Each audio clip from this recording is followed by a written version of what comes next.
Nou, we zijn bezig met het onderzoek. Dat is alles bepalend voor hoe het gegaan is.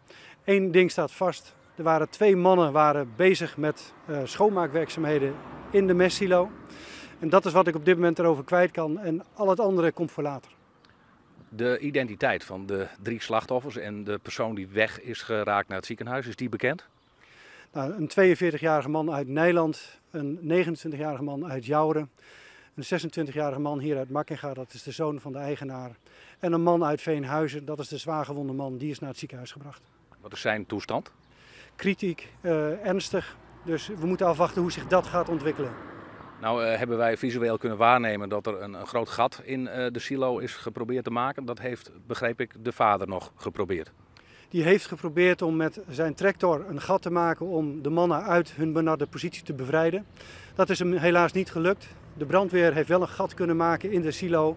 En door dat gat hebben we de 4 mannen naar buiten kunnen krijgen. 3 man helaas overleden en de 4e kritiek naar het ziekenhuis. Nou, was dit een mestsilo? Stond er nog veel mest in? Eigenlijk maar een heel klein laagje mest, dus dat is niet een hele grote factor geweest. Die factor kun je uitsluiten bij de doodsoorzaak. Nou, niet helemaal. We moeten natuurlijk wel kijken van, is er gasvorming in die mestsilo ontstaan wat een oorzaak kan zijn geweest waarom de mannen onwel zijn geworden. Dat is onderdeel van het onderzoek. Daar ga ik niet op speculeren, maar dat nemen we wel mee.